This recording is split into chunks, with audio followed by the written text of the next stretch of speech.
What's poppin', people? Welcome back to Say Less with Kaz and Lowkey. What up, man? My name is Kaz. My name is Low, straight from New Jersey, Howard University graduate. All right, I guess that's your... That's gonna be my thing now.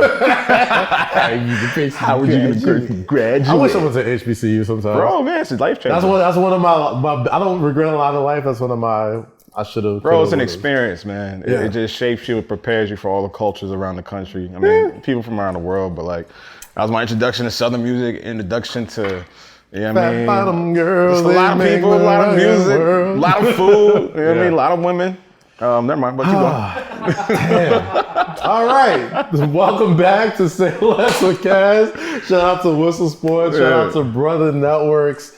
Welcome. Shout out to everybody who tuned in last week. Great slate of talk. Shout out to everybody who left comments, man. We told people we got to start engaging them, right? Like, well, good podcast, got really good fucking engagement. They have networks within networks. Yes. So I'm trying to build the Say Less network. The Say Less family. The Say Less family, because I want to talk to y'all. I want to embrace y'all. I want, you know, whenever we could fucking be able to touch you and say what's up and give a good word. I want to be able to do that, but I can't do that if y'all don't subscribe. Exactly. If you don't comment. Exactly. Come on to this family. We're here for you. And I'm a new family member. Yes. You know, the wild cousin. The wild drunk cousin. The wild drunk. The wild Nile. Functioning alcoholic cousin. Yes. Hello, how y'all doing? Yeah, no, please, man. Make sure you subscribe to Say Less with Kaz. Make sure you send links, leave comments, leave reviews. Those 5 stars help a lot. Yeah. They move podcasts up the rankings. That helps, you know, the production of this show. That helps us to do mad dope shit. And we want to continue doing dope shit with y'all. So if you want to do that, engage, whether it's on the podcast networks, whether it's on YouTube, on youtube.com/Kazim, where you can be watching this now. Instagram, Say Less with Kaz. Twitter, Say Less with Kaz. We need those. So make sure you do that. It helps in every way possible. And we like doing the show.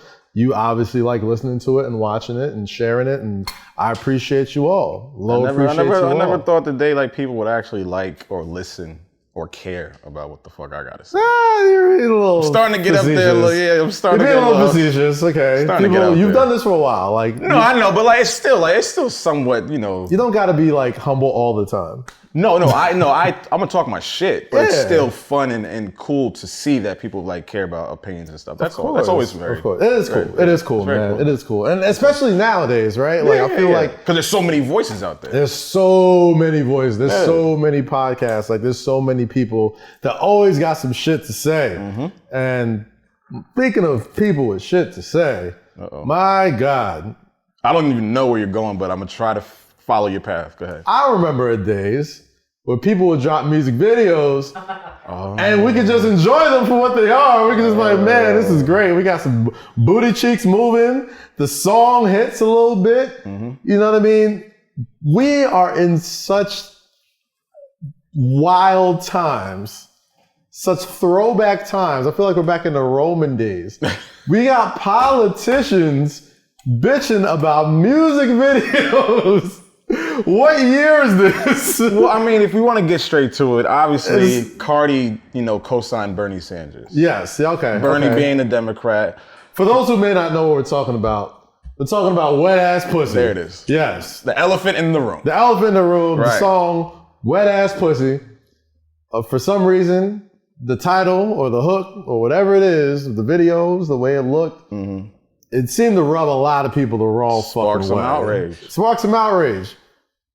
Between the bitch ass niggas. Between the politicians. Between some think pieces about women being over sexualized. Yep, that's and it's like, bro, like this is when I be saying men should mind their fucking business. This is my exact point. My exact point of reference. Why do we give a fuck so much about Cardi and Megan being proud of their beautiful wet pussies? Shutting the fuck up. Shutting the fuck up got a Floyd Mayweather record in my eyes, man. Like, you don't gotta comment on everything. And granted, I know this sounds crazy from people who have a show where we comment on everything. But you really don't got to comment on every fucking thing, bro. It's just not our forum. It's not our platform to say you shouldn't, be proud of your pussy, or you shouldn't be proud of your body. You shouldn't want to show the world your body and how sexualized you are, and the colors and the glamour of it. Like, why does that fucking disrupt a politician all the way up on Capitol Hill? Said, the video which I watched by accident. And then you use the hashtag, like, which is the horniest shit I've ever seen in my life. Accidentally?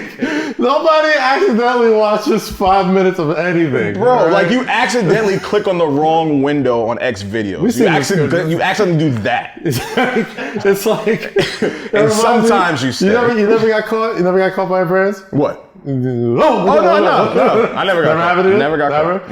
Me neither. I turned to Bruce Wayne when that shit happened. Nah, never. I was very slick about it. I got fucking bat caves. Bro, I was waiting till they sleep. I went into the basement, locked the door, turned the computer on, made sure it was low enough. I got a guy on a laptop that has like 8 screens and let me know who's where. Because like in my old house, I could hear when people were coming down the steps. So I'm like, all right, it's around 12 o'clock. They gotta go to work tomorrow.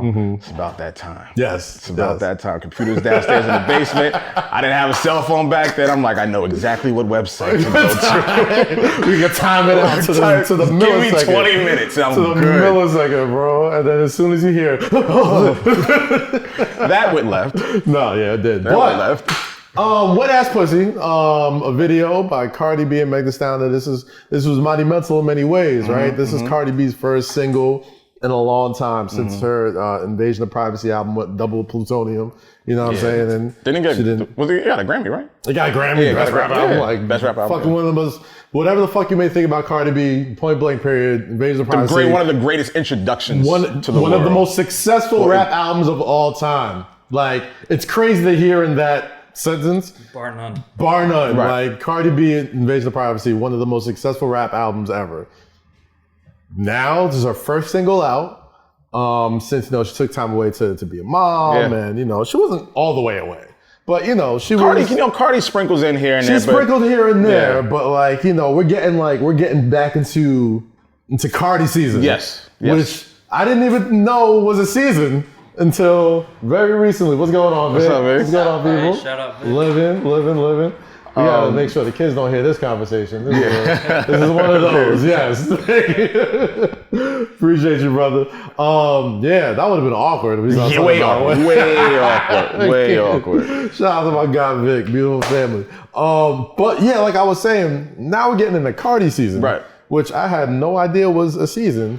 Well, that's the beautiful thing about it. That's the beautiful thing about it because, they're quiet. She's very quiet. She's very particular and calculated when it comes to the music, to the videos and everything. And it seems like now, like, they're about to start unhauling shit. And that Wet Ass Pussy with Megan, especially everything she's going through. That's a neutron bomb, bro. Right. That's a neutron bomb. Like, there's moments where motherfuckers drop singles and we're just like, they made it a moment. Like, we know it's hot. Like, we know a record's big, but like a couple weeks later, we'll be like, damn, that record came and went, didn't it? A lot of records do that. But what Cardi and Megan did, which was very fucking smart, they got that video out the same night. Megan with all her controversy, so that adds to it. And they want to see Megan, being back on, in her grace.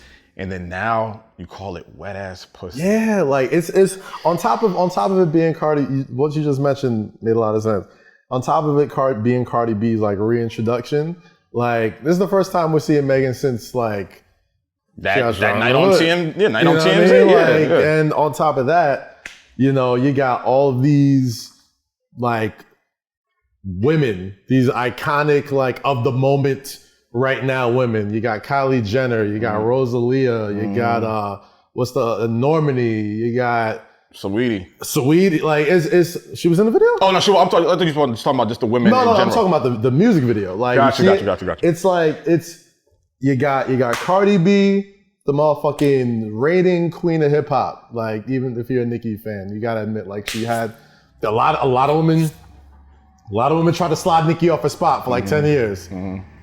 This is not me coming at the motherfucking, the barbs, but nobody's giving it to Nicki like Cardi has. I'm not gonna say. Why are you opening your mouth? You scared of the barbs too? You're not dragging me every fucking week. You do this every fucking week, Kaz. What? You love to just drive us into the lion's den. Right here. You love to drive us into the lion's den and then throw your hands up like, what did I do? No. All right. You got it. First off, the Beehive, which you said, when you said Beyonce couldn't sing, like... I said she can't sing that well. All right, so when Low said Beyonce couldn't sing, I was like, I don't know why you're so scared of the Beehive. Like, I would never say Beyonce can't sing, but you said that. So now that we're here with, Cardi B's moment, like Cardi B's one of the queens of hip hop, and Nicki Minaj was the queen of hip hop since what 2009, for a good minute. 29. A lot of women try to slide off her spot. They couldn't do it. They couldn't do it. Cardi B has given her best run for her money. I will wholeheartedly agree with that. You can argue. Now this is me not inciting the wrath of the barbs again. One could argue Cardi B has supplanted her as the reigning queen of hip hop. That's not my point. My point is... Because you was about to bait me again, but just keep going. I was about to go into it again. You're baiting yourself. I know, I don't know why. You're a master of baiting. I know. No, so with Cardi B kind of like coming back into the forefront, right? Mm-hmm. You bring Meg the Stallion out, tag team partner, as the other... Like you come out the gate with that... We ain't competing. Like it's my sis. That's my sis. We gonna make this record together, which is a moment. Because Cardi could have went on her own. She could have went on her own and could have had that beautiful ass nasty video.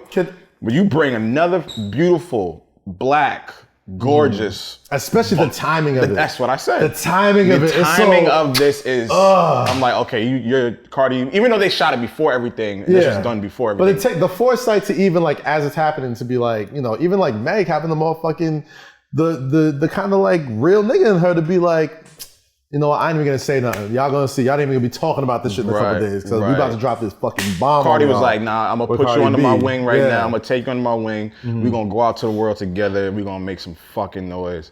And that they did this weekend. Like I said, politicians, niggas are mad. Fucking. When you got politicians hot at your record, that's when you know you did something right. You're earning legendary status. You did something right. You did something right. And I love it. Only legends get like politicians mad. Yo, I love it. It's just so fucking bad that we can't like go to a club or be outside. I would literally just sit in the corner with a drink and just watch these girls do whatever the fuck they do at brunch. I'm like, this is what I come outside for. For those of y'all who have never experienced a New York summer with a hot Cardi B record. For those of y'all at home, if you're not from New York and you haven't experienced a summer where Cardi B is on top and every okay, I'll put it like this, right? A couple of weeks ago, we talked about how we couldn't say nothing about Beyonce because, Beehive and their power and, they make black women feel something. Cardi B has the same exact power for whores. And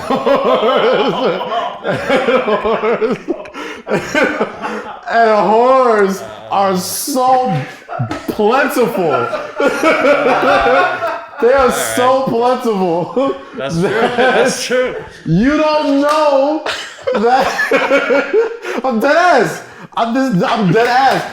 She has the same exact power Beyonce has for promiscuous women, but on top of that, she gives the women that feel like that they're not promiscuous, that they feel that they're, oh my God, she gives them the door to fly the freak flag. Like, yo, we all freaks. We all want to get knocked out by a Mack truck. We all want to bottom feed it. We all want it. Why are we fronting like we all don't love this shit? Your wording, you're paraphrasing for some of these debates. Just always throw. No, I'm not mad at you. This is not a critique. It's more of an amazement of how you word this shit. And you expect me to sit here with a fucking straight face and be like, It's because like, you know what I'm talking about. No, I know you're right, but it's just like I hit the nail right on the fucking head. You always do, bro. Why she's so powerful, bro. Every week it just goes up and up. And I'm like, what is this nigga gonna say today? And here it is. But that's why she's so powerful, right. bro. You are right. That's why she's so powerful. You are right. She lets America fly its freak flag. Yeah. That's why Cardi B is the shit. And she's from New York City. Yeah, so if you're from New York and you haven't seen a summer where she openly lets the world fly her freak flag, and you can go to the Heights, or you can go to BX, or you can go to some rooftop in Upper East Side or Lower or in Harlem. Yeah. And you're hearing about a bitch from the Bronx, like 10 minutes away from probably wherever you're at in New York City. Yeah. It's a certain magic that few get in this world, and it's so dope to see, and we can't even enjoy it because of this fucking pandemic. I want to say that there's a certain lyric in this song that I've been an advocate for a long time. I know what this is. And when I tweeted it, or put it on Instagram, people looked at me with disgust. I was one of those. I was like, you're disgusting. Cam, Della, all y'all niggas condemned me for that shit. Now, Freaks of the Freaks, Cardi and Megan come out with a song called Wet Ass Pussy and start speaking of spitting in mouths. And now it's accepted by America. Oh my God. I said this shit months ago. I co-signed this shit months ago. And no one got on my fucking, no one rode with me. I'm one of your best friends. And even I was like, rode with me. Yo, you're a nasty man, bro. Like, what is wrong with you? But see, it goes right to your point. She's the leader or the commander in chief for the Freaks. Yes. Yeah, Cardi. The current queen. Yeah, the current. There's always a queen, right? Yeah, the current queen. Like Rihanna, like Lil Kim was that for a long fucking time. Mm-hmm. Like Missy had that for a hot second. Mm-hmm. Rihanna had it for a long time, and now is Trina. Right. Trina, another one. Now it's Cardi. Yeah, she's doing it. The closest one to being just as freaky as her. She's like, yo, we doing this song together, and nobody's gonna talk about what the fuck happened. Nobody's gonna nobody gives. Yeah. People already weren't talking about it, but now we good. We off that. Meg is back and is hotter than ever. I know she's feeling good right now. Bro. Like, oh gosh, just imagine what if you scrolled on a porn site and just seen those two making out or doing, just imagine that. Like what kind of it's always horny with you, bro. It's been a long time. Speaking of which, Cardi B signs a big deal with OnlyFans. Yeah, yes, we know you predicted it. We know. You predicted it weeks ago. You said that the artists will start getting on OnlyFans. I told y'all niggas. They will start releasing content. I told y'all niggas, bro. Doing whatever they want to do. OnlyFans is going to have a fucking gold rush, bro. Gold rush. I told you first time we sat in here. The first time I got here. Content creators, get on OnlyFans right the fuck now. Don't look at it as a porn site. Look at it as a place where you can get your content paid the fuck for, yo. You always gotta watch out and see the fucking tea leaves and see how it fucking works the right way. And follow the porn stars. Any form of technology that has any sort of real success has been popularized and championed by porn stars first before anybody. Now OnlyFans, they are signing content deals. They're signing these people to massive deals where why the fuck would you go to Instagram like a sucker and give your content out for free? We could post the same fucking shit right here and get literal hundreds of thousands of dollars. That's a finesse if I've ever seen one. Yo, That's a finesse if I've ever seen one. I'm saying if you got the content, people will come. Yo. And we've seen nobody. We all know somebody with an OnlyFans account. We all know somebody who was just working at a sneaker store one day, and I was like, damn, I guess that's what she's doing now. All right. What? You don't? You don't know nobody with an OnlyFans account? Nigga, no! Okay, that's a lie. That's a lie. That's a lie. You don't know your friends then, Lo. You don't know your friends. There's some things about my friends I need not to know. You don't know your friends, Lo. You got OnlyFans? I don't have an OnlyFans. Oh, okay. No. But I know people who would just have regular jobs. Would I make one? Would you make one? Absolutely. For shit like this, 1,000%. Okay. I would 1,000%. Like, I told Jake, I'm like, yo, let's make an OnlyFans account. Let's, like, instead of doing Patreon, instead of doing that shit, like, yo, got the receipts. let's go. I could not imagine us on OnlyFans, but I'm riding with it. I'll do it. I'm telling you, bro. I'll do it. Telling you. Y'all do it. Telling you. Well, let's not be late to this. What if she dropped the wet ass pussy music video on OnlyFans? Signing up. Signing up. There's rumors. Think about the revenue. There is rumors that the video that was given to YouTube and Tidal and all these videos, that was like the safe for work version. As nasty as that was the safe for work version. If they drop the wet ass pussy explicit, no unedited version on OnlyFans.com and chart, that's probably why sell an album? Why sell an album if you can do that, bro? That's probably gonna be looking like the tip drill video.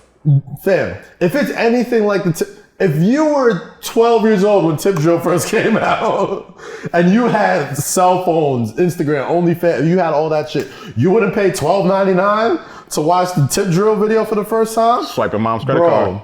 Listen. Swapping mom's credit card. Cardi B and Meg Thee Stallion, if I blew the marketing plan for them, I'm sorry. But if Cardi B and Meg Thee Stallion drop the explicit version of Wet Ass Pussy as an OnlyFans exclusive, they will have no need to sell an album because that shit will go double, quadruple uranium. If anybody's smart, if you know the business, if you have an idea of marketing, you can see where this brick road is leading to. Of course. If you have a hunch, you can see that there's going to be explicit, and like Kaz just said, sorry if we blew the marketing plan. Sorry. I didn't get this from anybody. It's just us. It's just me letting it swirl in the head. Just us putting the pieces together. If I'm smart, if I'm a betting man, by September, we're going to have some explicit, disgusting OnlyFans content from Cardi. Oh yeah. If I'm a betting man. Oh yeah. And that video is going to be one of them. And you know what? In a weird way, in a way that kind of ties us all together. You know who we could thank for that? Beyonce. Once Beyonce said it was cool for everybody. Like once she gave that co-sign of it in the Meg Thee Stallion and the Savage verse. That was it. That's when the idea started to change. It wasn't necessarily just about, putting explicit content. Now niggas is like, yo, I'm gonna do an OnlyFans cooking. I'm gonna do an OnlyFans and be telling jokes. Yeah, dog. There's so many people I know. My man Enzo Amore used to be fucking in WWE. Fucking what his catchphrase used to be Nigga, I don't watch wrestling. Nigga looked at me like, help me out. Bada boom, realest guys in the room. How you doing? He has an OnlyFans account where he teaches a pro wrestling school through OnlyFans. Like fucking, we got fucking cooks, chefs, fucking people with real $1 million ideas that are giving it to you for half the price because they're taking 90% of the profits or close to that. Like that is such a finesse. And if you aren't on that shit, like if you aren't on that wave and don't get it while it's good, because or while it's early, because it's tech, like it'll burn out like everything else burns out. Yeah. But that shit right there, yo, if you're not figuring out a way to put out this free fucking content that you put out all the time to, get people whatever the fuck you're doing, there's a way you can make some money off of it. You can monetize it on OnlyFans because now it's shit, even if you don't. Even if you have no talent, you can literally just sit there and show your titties. Let's not forget why it's originally there. Like you can still show your tits. We'll appreciate that. But to the creators out there, if you don't have big tits or big ass, whatever the case is, cook. Yes. See, cook, work out. Do whatever the fuck you want to do. But we're leaning towards that platform as being one of the biggest things where you can, you know, create. We gotta for get. yourself. Yeah, I'm telling you, it's the wave, bro. Yeah, it's the wave. A lot of people were talking about Drake if he went independent, like the power that would be. This is almost. It's on the same shit, but you know, you got Cardi B who has Drake level fame. Yeah, that's a big statement. But don't mind shaking her ass. Like, don't mind doing, you know what I mean, shit that we know her for. If you don't see the fucking the pot of gold at the end of the rainbow of that shit, when it comes to her and Meg, like you sleep at the wheel. That's what I'm saying. And if somebody's not doing it, like you got to be an investor in the company, right?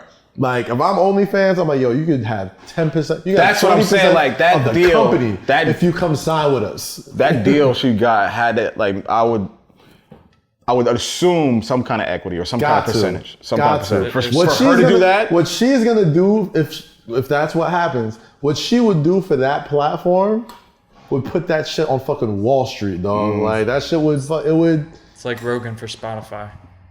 Bingo, exactly. Like it's like fucking Jay-Z for Tidal. Yeah. Like whatever he's gonna do for your shit, it's like Puff for Ciroc.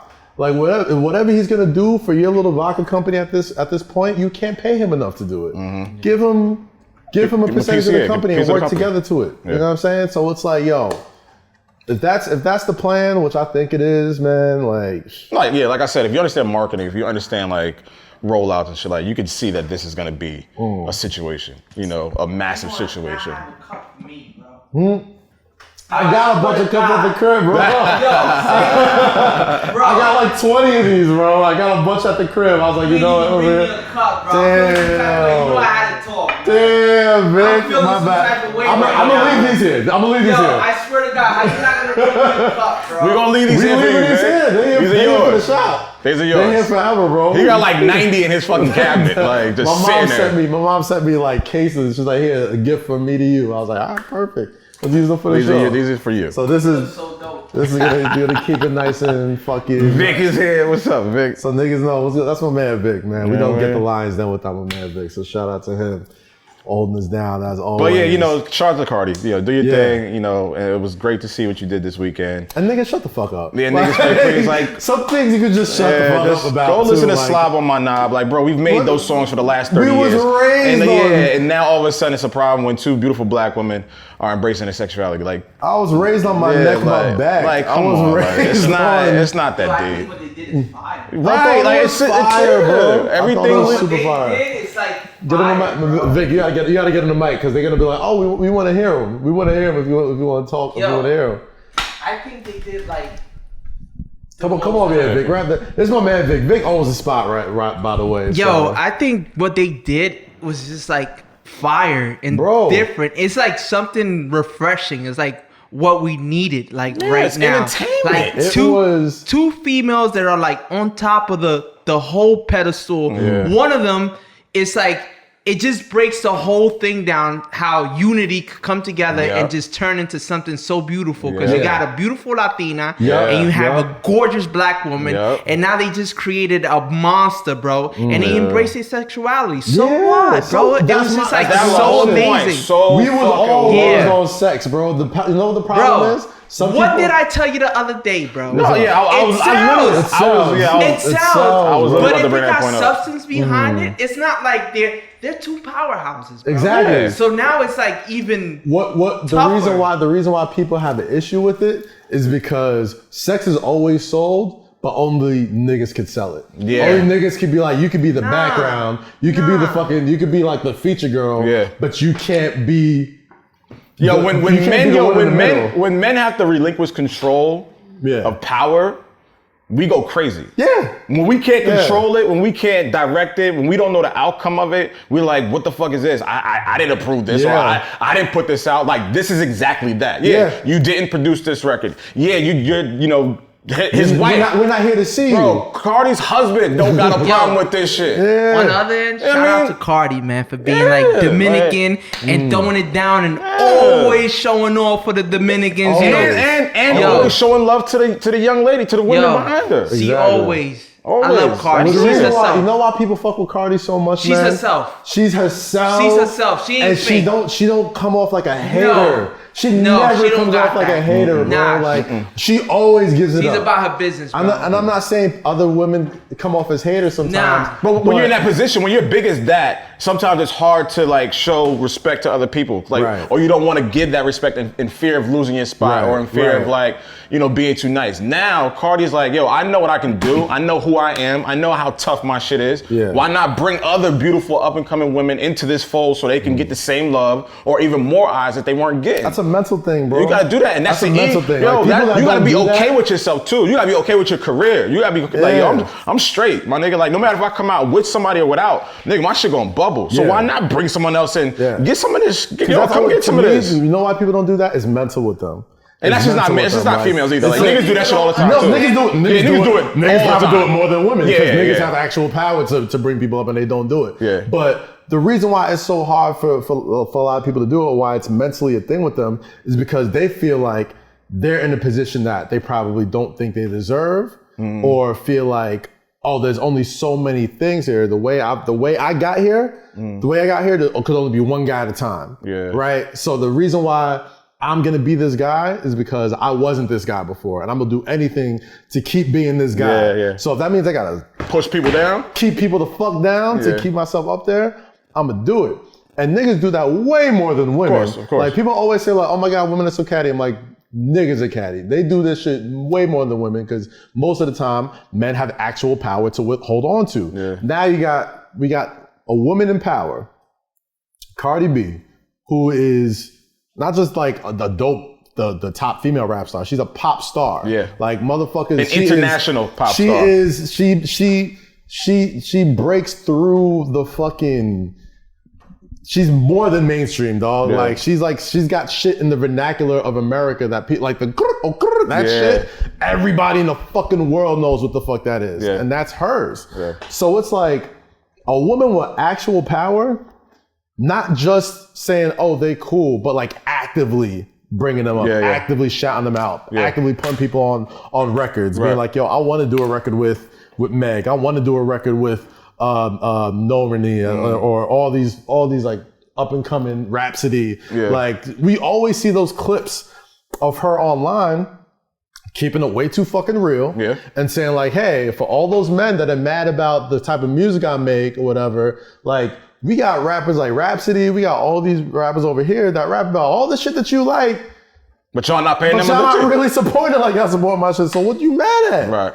You know what I mean? Like, so what are you mad at? So it's funny to me, man. It's funny to see how tight so many niggas really got. Like that was some real insecure shit. Bro, it's a deep-rooted issue. It's a deep-rooted issue with your confidence. It's a deep-rooted issue with you not having the power over a female, or you not dictating what you can do with the female. They're dictating what they're gonna do with their bodies, with their music, with their minds, with their souls. Like, bro, like this year, women are just like fuck niggas, and when I look on Twitter sometimes and like they be like, yo, men are trash, and I be like, at first I be like, yo, shut the fuck. Now I'm like, yo, I get it. I'm sorry. Like every time I be feeling bad, I'm like, damn, like niggas really ain't shit. Yo, I'm sorry. Like, please keep doing your thing. We all have that inherent like defense mechanism. At first, it's like, you can't say men that. are trash. Yeah, like, like what the fuck I do? But like the more you hear why a lot of niggas do be trash, you're just like, at some point you're just like, you know what? And this is not just like on niggas like I'm perfect. It's like, nigga, I done done some dumb shit. So it's like, yo, I get it. Yeah, some shit I've done. Yeah, you an idiot. So women sometimes be like, right. So I understand that, but it's just like, bro, women are just. This is their world. They go through too much bullshit. They go through a lot of bullshit, and this is the last thing they need. This is the last thing they need. Us saying you can't do that. Yeah, fuck that. like shut come up on, and man. press Like play. we understand. Like us as niggas, we should know more than anybody because like we're usually the first line of like people feeling like held down or in the word oppressed, right? And I'm not to make it super fucking deeper than it has to be, right? But you know, like we should know more than anybody what it's like for someone to tell us like you can't do that shit, right? You know what I mean? So it's like we're gonna turn right around. We're gonna turn right around and do it to somebody else. It may not be for the same reason that somebody else is telling us this, but to turn around and do that to somebody else and to a woman nonetheless. It never made sense to me, bro. It never made sense. Get out your feelings and press play. That's it. What's poppin', people? This episode of Say Less with Kaz and Lowkey is brought to you by Blue Chew. That's right. Now, Blue Chew is the first chewable with the same active ingredients as Viagra and Cialis. That's right. That means you're gonna get the same good stuff without any of the crazy side effects, okay? So if you want to get it, all you gotta do is go online, go to bluechew.com, and there's licensed by actual physicians that do this for a living, okay? And on top of that, once you make the order, they send it in a real discreet package, so you don't even have to let them know, what is in the box or whatever. It can just be our little secret. But you know what? Get on bluechew.com and use the promo code SAYLESS, and your first bundle's on me. All right, so make sure you go to bluechew.com, use the promo code SAYLESS, and you will get your first patch free. Did I say patch? I meant batch. That's right, bluechew.com, go to the promo code, use the promo code SAYLESS. All right, that's bluechew.com. Promo code SAYLESS, BLUECHEW.com. All right. God damn it. That was good. I got worked up over that. Shit. God damn. Speaking of getting worked up, the bubble. What did I tell you? What did I tell you? More predictions. I told you, coming true. I told you. Kyle Lowry said, I'm in room 836. I told y'all niggas 2 weeks ago, I said, it's going to come a point in time where these brothers get antsy and feisty. And what are they going to say? You can quote me. I stay right by F-Hawk Center. What did Kyle Lowry say? What did Kyle Lowry say? I'm in room 836. 836. I knew Come it. see me. Come see me, Aaron Gordon. It's only a matter of time. We get a story or we get a clip of niggas scuffling by the river where they fish at. By the time we talked about, Kyle Lowry, Aaron Gordon, the spice level was like, it was getting there. It was like it was a mild. It was a because Giannis got into some shit Giannis during the Brooklyn game. Yeah, well, Giannis got into that was green sauce. That wasn't too hot. That was like Well, no, I'm like you're saying, like it was boiling up. It was coming up. The Kyle Lowry, Aaron Gordon shit. That was a little medium. I was like, all right, little extra kick. Okay, maybe some sriracha in here. A little tiny extra spice. You know what I'm saying? Dame Lillard, PG, Pat Bev, the spice. What he say, you boys Muy what? picante. What he say, you boys is what? He said, you boys is chumps. You boys is chumps. Oh man. Nah, nigga, we gotta fight. For those who may not have seen it yesterday, right? I guess this fight. would be yesterday for people who are listening now. Dame Lillard, one of the most clutch NBA players probably ever, who's hit some of the most clutch shots in league history. And like, Kaz's favorite rapper. My favorite rapper. But one of my favorite hoopers, just because his list of just moments that he's had in the league. Right. He may not, you know what I mean? Like, and this is why I hate rings culture. Like, rings culture is so corny to me. Like, he may not have like a chip. He may not have an MVP. But like, in 20 years, when he could never win a chip or an MVP. That conversation is going to be had as he's there's one of the going to be greatest. those handful of players like the Tracy McGrady's of our day, the Allen Iversons of our day, even though he won an MVP. That like, even though they weren't champions, this motherfucker was a dog. Right. And Dame Lillard is a fucking dog. Like, he sent Pat Bev home as a member of the Rockets, game series clincher, sent Paul George home in a series clincher, broke the team up. Made him demand a trade to Los Angeles. Waved at him. Looked in the camera like just a fucking a just escalating level of disrespect. It's like that. Dame Lillard has given Paul George since the last time they saw each other. That clip is just like that is an all time NBA clip. Like that clip is up there with fucking like Michael Jordan going up with one hand and be like, you know what? I'm coming gonna down do and shaving it like up. shit that I'm just talking about shit we're gonna see for the rest of our fucking lives. That fucking step Shit back. that we know automatically what that moment was, where we were when we were watching it. Like that's a kind of clip all-time great fucking shot. Yeah. Yesterday, the Blazers played the Clippers, and granted, I don't think the Clippers were really trying that hard towards the end of the half because at that point, like Paul George was sitting, Kawhi wasn't even playing. Pat Bev wasn't playing. They had a lot of their Montrezl Harrell wasn't there. Right. Not a whole lot of firepower out there, but the Blazers are playing to get into the playoffs. Like, they're playing for this spot. So, like, this is a win that they absolutely fucking needed. I think the game they was down by 1, I think. Damian Lillard gets hurt. Gets fouled. Goes to the free throw line. Everybody know Dame Lillard. Everybody know what he doing crunch time. 87%. 87% from the free throw line. Money. Count it up. Bet. Like, that's easy work. Mm-hmm. Misses 2 free throws. That would have given them the lead and probably the win, right? With another defensive stop. Pat Bev, Marcus Morris, and I guess Paul George, even though I didn't see him on camera, had a field day with that shit. They was in there saying daytime, falling like doing the obnoxious nigga laugh. You know the obnoxious nigga laugh. Nigga, we do that. Shit, yo. Daytime. Yeah, I done did the same shit. There's something about the obnoxious, the O&L, I'm gonna call it the O&L, the obnoxious nigga laugh. O&L. When the arms somehow end up like this. Remember the episode before you go? Remember the episode of Martin when he was at the Varnell Hill taping? Yes. When he told and Varnell told the joke. That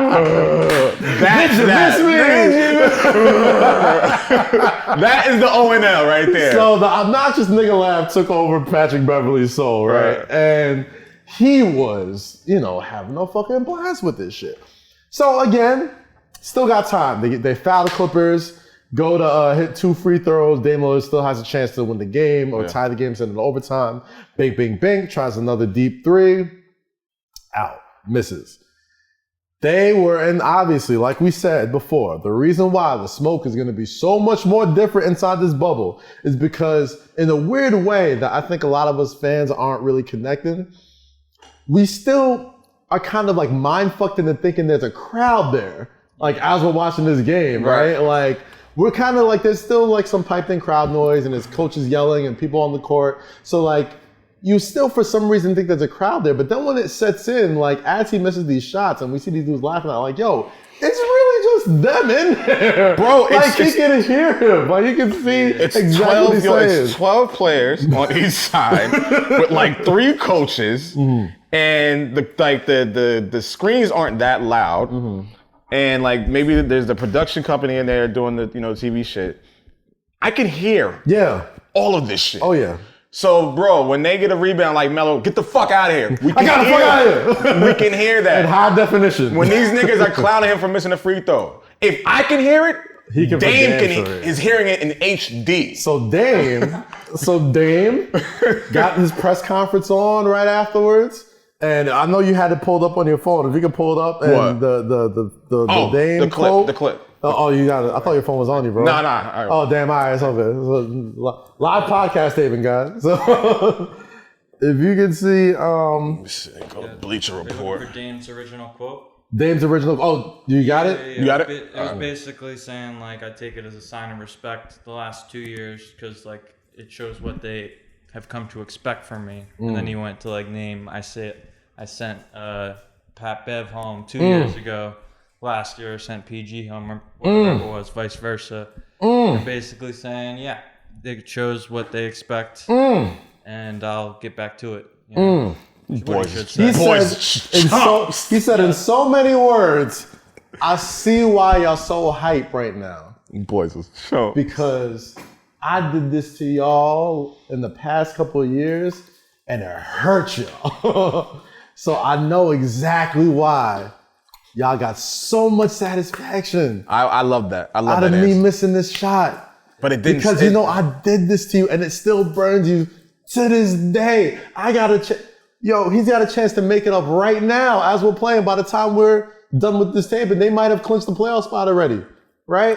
So Dame's like, yo, I see why you mad. Like, I get it. Take it as a sign of respect. It's a sign of respect because I done fucked y'all seasons up so many times. Sent y'all niggas home. Niggas said to Paul George, like, stop team hopping. And then they took it to the gram, Jake.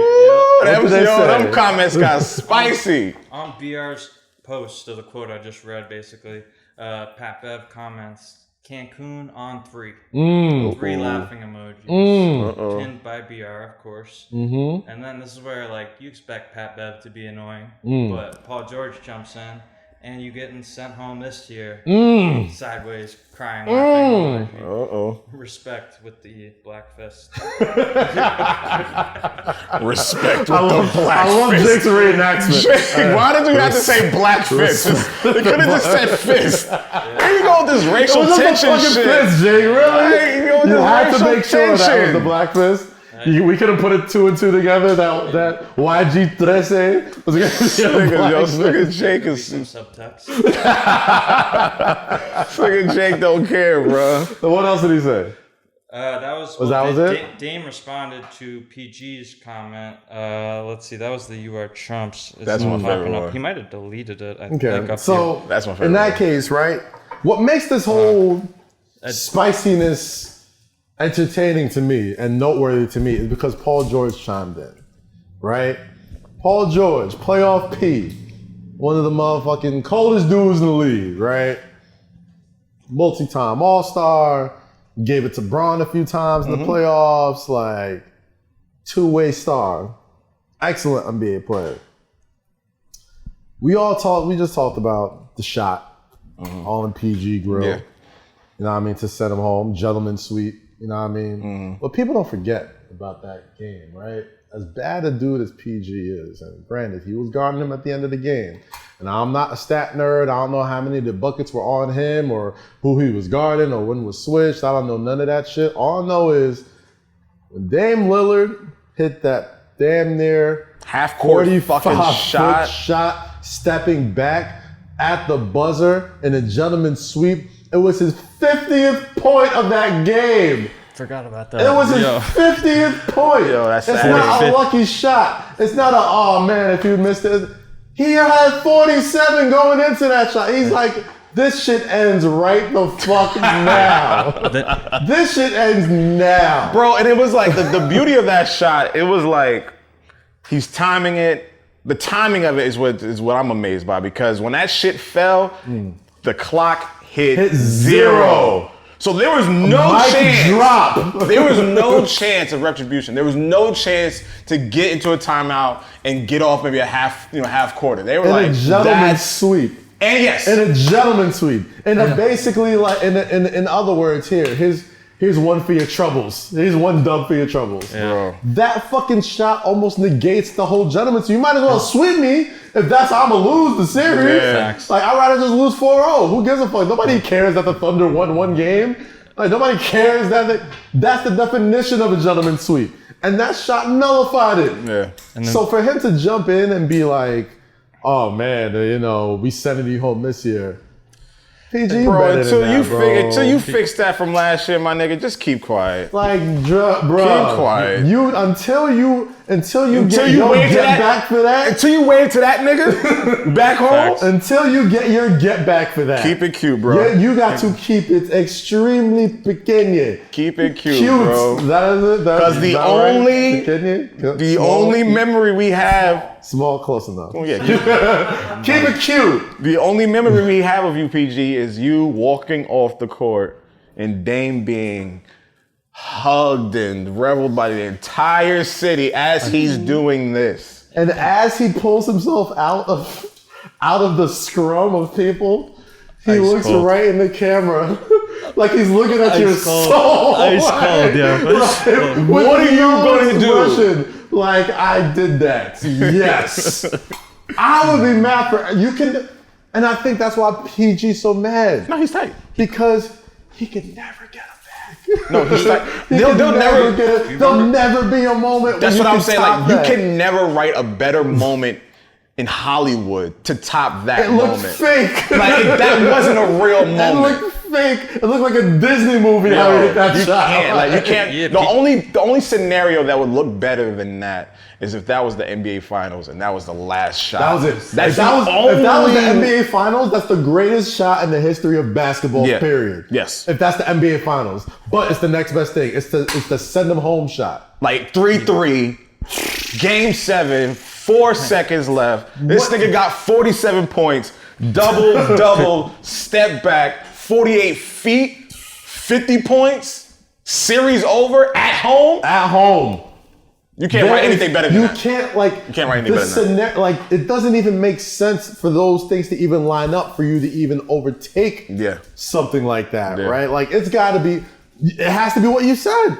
It has to be like 3-3, game 7. It has to be some LeBron James shit. Literally. Like down 3-1. Literally. That's how you make it better. 3-1, down 3-1. You fight back, win 4 games, end the series with a 48-foot bomb to give you 50 points. That's or a game-winning fucking chase down. Yes, that is the only way you can. And you're not going to do that. And I think that's why he got a little spicy at it. That's why he's like, and now we're sending you home this year. Like, please. Paul George, you'll never have that moment, buddy. I'm sorry, because none of us will ever have that moment. None of us will. It's not personal. It's no slight against him. Bro, you're never going to have that moment. Have a better moment You'll than never have that kind of moment. Like, just let it go. Let it go. If he doesn't win a championship, this is going to sound fucked up. But if Paul George and the Clippers don't win a championship, the most he'll ever be remembered by as a guy who was kind of good and got jaded in one of the greatest shots in the history of like, that's how they remember you if you don't win a championship. Like, that's how big that shot is. Yeah. You don't get a chance to. And they also have they also have I said this last week. They got a 2-minute video of you getting clutch shots in your face. So you got a lot of other shit to worry about, Playboy, other than some Instagram comments.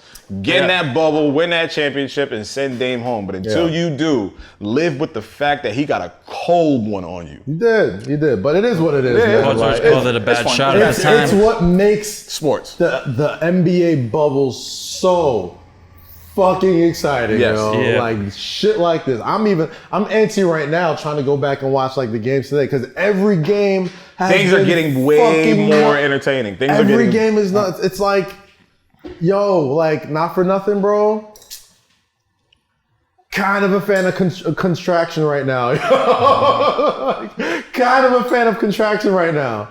Like, how good is the NBA when you cut all the whack teams out, like, immediately? Yeah, bro. Like, when all the flubber is cut off, cut all the fat. Yo, and you got that big porterhouse right there, no fat on it. This is the meat. Cool. Oh, I'd rather I'm sitting here with this. Listen, every single game has either had like an all-world performance, a breakout star out of nowhere, buzzer beater, 2020. Like, every single bubble game, except like a handful of games, have been fucking classics. Did fucking Devin Booker hit a game winner on PG? On PG, yeah. On PG? Damn, see? Here you go. Shut your mouth, PG. You got too many bodies, PG. Stop it. Get enough Instagram comments. As soon as I shot winning, I was like, damn, PG. That nigga should be doing. PG a dog, bro. He is a dog. He's a dog. Like, he's a bad boy. Dog. That nigga's nice as fuck. But he just always find himself in this situation when the lights is the brightest. 2-minute video. Defense.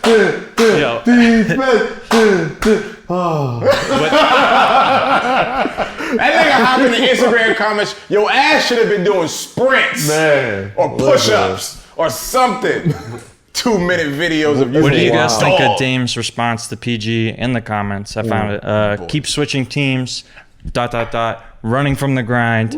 You boys is chumps. Yo, I'm gonna say something. That's when you gotta start. That's when you have to fight in the bubble. I'm gonna say something that I might regret later, but I don't think I will. That's some shit Kobe would say. Facts. I mean, that's some shit Kobe would say. Like, you fighting from you leaving from the grind, bro. Yep. You talking about a guy who? You're not wrong. You might say about a guy who stayed on one team. Anytime they ask Damian Lillard, oh, you want? Like, no, I'm here. I'm staying in Portland. Like, I'm not going nowhere. I'm gonna make it happen here or whatever. To say, like, to poke at the wound like that, to be like, yo, stop switching teams. You running from the grind. Because you know, as a ball player, that's got to itch at you a little bit. Gotcha. Especially, it's got to itch at you a little bit. Like, even if you no matter how good you are, and you know it itch at KD a little bit. 3 teams in 3 years. But it's at LeBron a little bit. It's the nigga that's saying it though. Maybe. I don't know about LeBron. Cleveland. I think it used to. I don't think it does anymore. You could tell it definitely did. If he didn't win one in Cleveland, yeah, people would still probably itch at him a little bit. But you know, it still itches at KD.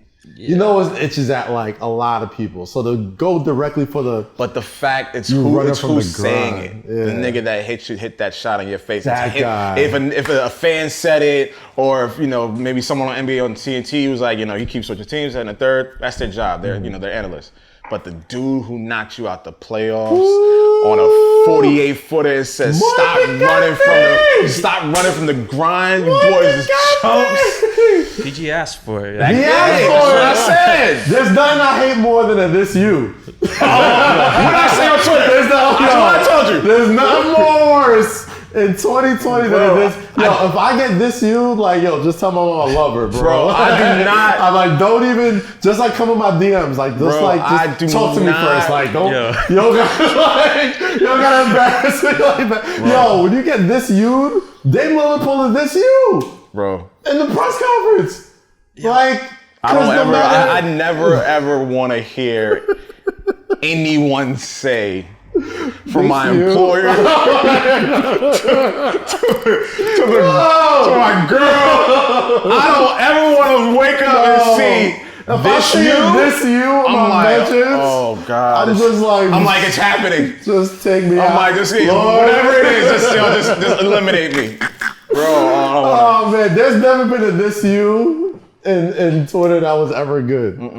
I'm gonna start. I'm taking this you back. I'm gonna start doing good. Be brave if you want, motherfucker. I'm gonna start doing good this use. Yeah. Anytime. I like that. No, I like that. I like that. No, that's dope. I like that. Anytime somebody is going through something bad, anytime somebody, hey man, I'm struggling right now. But hey, bro, this you. A picture of them in a nice suit.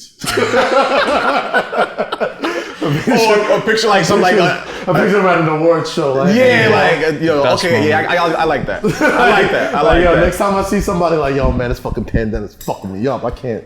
Bro, we should have dissed you Wale.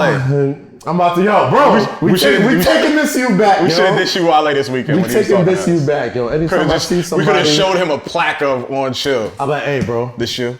This you. Red carpet.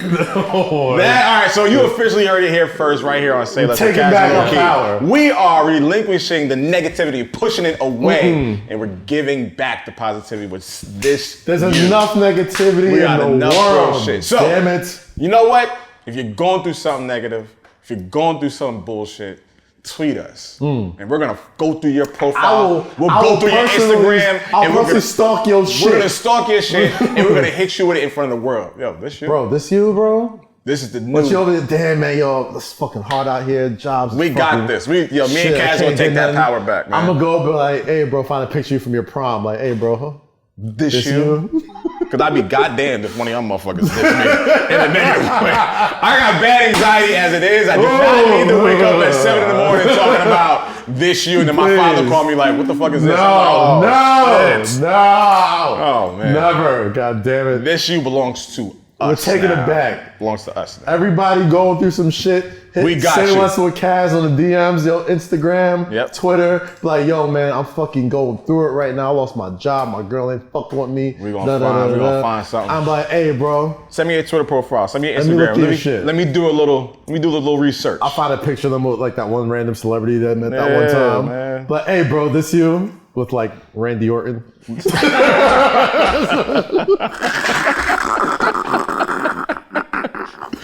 Yo, this is why we here, man. We ain't like Kaz just said, there's too much bullshit going on. There's so much bullshit, we just bro. here to shoot the shit and joke around and make people smile. This shit is cathartic, bro. Oh my gosh. Anyway, what we got, Jake? Smoke continues. Dame, PG, Pat Bev. Keep going at it, brothers. We're entertained. Yeah, we're entertained though. Somebody who could use a good this to you from you guys, probably Jonathan Isaac. It's kind of an old story last week, but the Magic forward, I believe rookie or second year, I think. Yeah. When you're already late. Yeah, he was the guy who was not kneeling for the national lottery. Not kneeling for the national Then he died the next day. Shut up, yo. Isn't it ironic? I mean, listen. Not to harp on, because getting injured. Shut up, bro. Come on, don't be insensitive. Yep. Yeah, not to make it's fun. It's like praying on your wedding day. It's the goodbyes that you just can't take. But who would have thought it figured? All I'm saying is this. Nah, it's not funny. It's not funny. It's just a great song. I know it is. It's just. It is a little ironic though. It's ironic as fuck. I mean, I don't wish injury on anybody. No, especially of all the injuries that have. Yeah, all the injuries. That injury. Guy's not a comedian. Like a little bit. Like a tiny bit. Slightly poetic. Like a slightly, like he doesn't have a slight, like Lady Luck doesn't have a slight sense of humor. Yeah. Like, haha, there's a knee. Like, bro, you had to understand like not what that. Not a little bit. You have to understand what that was. Man, listen. Well, you know, it is what it is. I wish a speedy recovery. I wish him a speedy recovery. Yeah. I had Jonathan Isaac on my 2K team when I played for the Magic. Yeah, he was super nice. Florida State, Seminole. Fuck with him. Don't need to fuck with his views. Don't necessarily fuck with Michael Porter Jr.'s views, but motherfucker can ball. And that's all I can say about him. You know what I mean? But it's not losing, brother. That shit is. You say you didn't want to take it. It was like a week later? It was the next game. It was the next game? It was the next game. It was the next I thought it was like a week later. I didn't know it was the next game. Oh, yeah. Like he was one game, he was like this, chest out, everybody kneed around him, all that. And then the next fucking game, like on the floor, like press conference, he's sitting there trying. And granted, I don't want to. I'm not woke police either, bro. Like, believe what you want to believe in. Like, if you feel like religiously, like you feel like you should stand for the flag and you know all that type of shit, I'm not gonna do to other people what people did to Colin Kaepernick. Like, this is America. If you feel like this is what you need to do to get your message across, go ahead and do that. I'm not going to vilify you for it. I'm not going to say it's probably the best fucking idea. I'll have my opinion about it, but I'm not going to sit there and fucking like say you shouldn't play basketball or be in the NBA, like, because you're not kneeling with us. But we will say, when the powers that be feel away, they make it well known, and I guess the powers that be felt the way about that. But like Kaz said, you know, to double down on Kaz's point, bro, like, religiously, politically, you know, morally, whatever it is you got, you know, this is America. We have our rights to say and do whatever you want and wear what we want to wear. But the irony in that shit, I'm not talking about that. I'm talking about the irony. Just optics alone. Take away all of that shit and just look in on what that looked like. And that's like, wow. You couldn't draw that up in the Disney. Like, yeah, it is. It's just That's crazy. Wow. That's crazy. Of all the bones. That's crazy. How many bones in the human body? 207? There's 207 bones in the human body. And they went to that one. And they took that one. It's not funny. It's not funny. Give me something else. It's not funny. Give me something else. Because I don't want to. Not to harp on the knee injury, but another less humorous or ironic, not humorous, knee injury. Ben Simmons left the bubble to get surgery on his left knee. He was like dislocated? No, the ACL meniscus. They haven't released an official statement. Okay. But they're gonna do surgery, and people are saying he's gonna be out for the year. Damn. But the Sixers haven't ruled that they're making the decision after they see how surgery goes.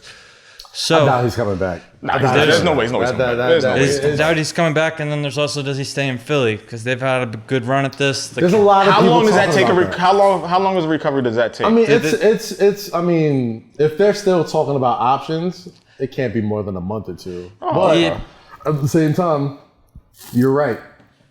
Even with a healthy Ben Simmons, you know what I mean? I don't know if it's not, nobody's saying Ben Simmons isn't super fucking talented, right? But it's kind of difficult to like. You don't really know if Joel Embiid and Ben Simmons are like a good match. Like, it might have to be like addition from subtraction for that team, because like they're two super talented like guys that need the ball, and Ben Simmons doesn't stretch the floor, and Joel Embiid does, and he's been seen to be just a little bit more versatile. And when it comes to Ben, he has had his own, successes when the team just kind of like surrounded by him also. You know what I mean? Like we haven't seen as much of them together dominating as we feel like two guys that good should be able to do. You know what I mean? Like they haven't played more than 50 games together, something like that. Like it feels weird. So you feel like the chemistry and it's not there? I don't think the chemistry's there with them. I mean, like I think it's there for like teams that suck. It's a bad. Like they can beat up on the scrubs all they want to, but like when you got guys that good, eventually you got to start talking championships. The half-court offense with those two on the floor is not great. They can run in transition, but there's some rumors of him going to the Cavs. The Cavs are trying to put together a big package of young players, but the Sixers. My question for you would be: do they have any shot in the playoffs with no Ben Simmons? Are did they clinch? Any shot? No. They're going to be in the playoffs. I mean, any shot in the East? A shot here. Well, when you say a shot, do you mean like can they go to the finals? Can they go to the finals? Not can they win it? I don't think they can. I don't think they get past the first round. I don't think they get past the second round without Ben Simmons. Or how healthy is Embiid? Embiid looks good. Yeah. Embiid looks really good. But his numbers are about to go up. Invest in a sports card. Invest in not Ben Simmons. Invest in Joel Embiid and other Sixers. For sure. And also invest in Under Armour, the Embiid one. Yeah. Available everywhere, September 19th. Yeah. Sorry. Had to get that off.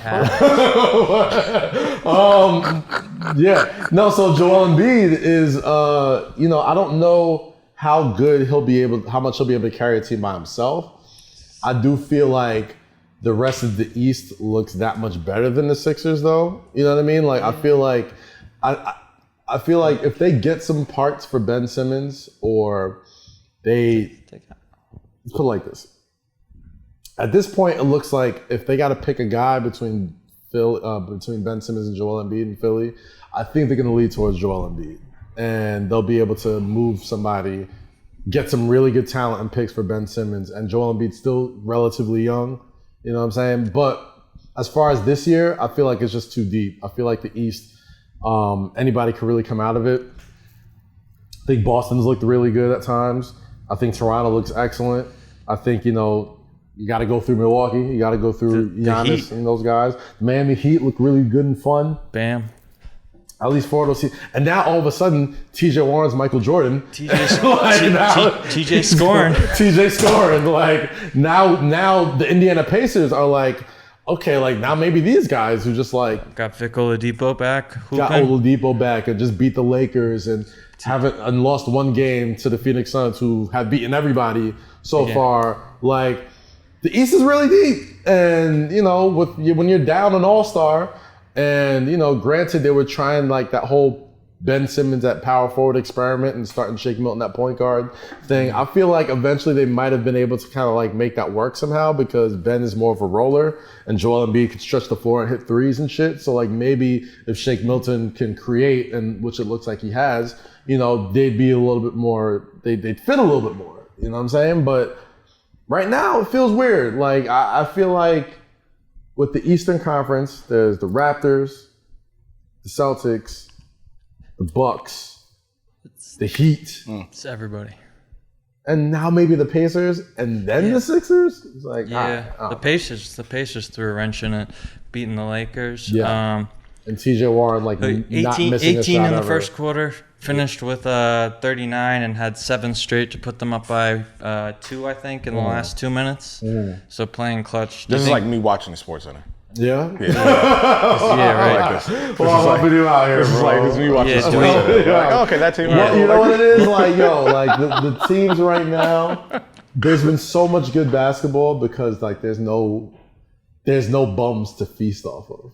Right? Like, in a weird way, the NBA is the best it's ever been because there's like all the trash shitty is taken teams out. are gone. The trash is taken out. They cut all the fat out. Yeah. And now every game is like really intriguing and entertaining. It goes down to the last shot, it goes down to the minute. Yeah. And it's dope.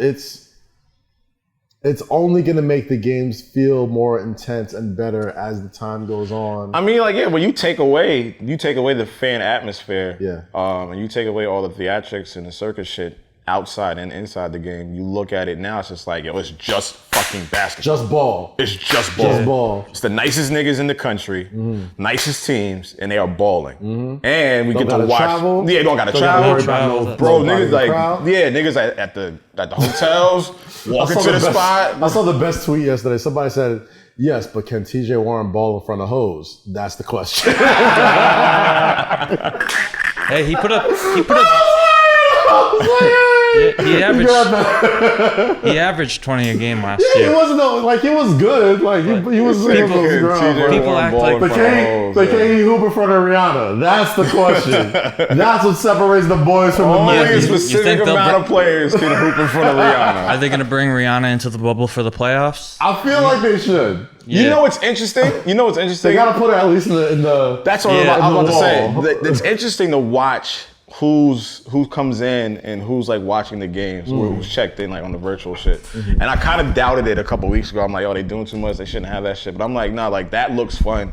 And then that kind of gives the incentives to the players, like people are really watching. Because if you're in a bubble like that and all you see is your niggas and the opposing team, and like it's so creepy. And it's just like, man, so like creepy. niggas, is this practice or is anybody watching? So like for them to see that and then have all like, the signs and shit, it gives them a better feeling of like, okay, some kind of normalcy. Yeah, You know what I mean? Like So seeing like Lil Wayne and the fucking, yeah, like that's what I'm saying. Like you saw and the Wayne video and you see like, certain Paul Pierce, Yeah, Shaq. I think Iverson was there. Dirk was one, I think. Yeah, so like, when you see that type of shit, it's like, oh, that's cool. Like niggas really do miss us or are paying attention to what's going on in this little secret world. it's in like Orlando. it's like the most poppin' Zoom ever. Like we've all been we've been on lockdown for long enough to know we were like, oh, this is a poppin' Zoom. Yeah, like you being there, meeting people. Like, and, oh, this nigga does this. Like, okay, shit, all right. Lil Drinking Wayne, and shit, like midnight brunches. Yeah, And shout out Della. shout out Della, Yeah, brunch for us. brunch You know for what I mean? us, But yeah. so it's like a big ass popping Zoom. It's just like, oh, y'all niggas here too? Okay. Yeah. And then we're watching a fucking NBA we're game. watching the game. On my couch, in my drawers. Like, the hell, nigga, I fucking NBA arena. I'll stay right Exactly, here. I'll do this right I'll here. do this all fucking It's year. like, and I can do this in my drawers. Yeah, and I like, can I'll do just, this all year. Go grab some food in my own house. Like, Yeah. this is great. You know what I mean? It's like a creepy, like dystopian type of future that like I was totally like terrified for. But like now that we're here, Fuck it's it. kind of cool. Fuck it. Order whatever food you want instead of the bullshit arena food that costs $30. Don't Like, gotta spend $80 for Yeah. like chips and a beer. nigga, Yeah, order a like- bottle from Drizzly, Yeah. $20. Now I got a bottle right here, got the game right here. You can smoke weed. I'm smoking my You can hookah smoke right here. weed. You can watch the game. Bro. Shit, look, I do like that. So yeah, I want to take back my point about how I don't think that. That's good. NBA got it right again. There's pros and cons. Yeah, NBA got it right again. There's NBA pros and got it. cons. They got It's it right like again. a good life, I yo. like it. I like it. What we got, Jake? Can someone give me some alcohol, Word. please? Please, this is Let's get some drinks. yes. Please pass that over here. What you brought? What we drinking tonight? This is That's this the is, rum or that's the scotch?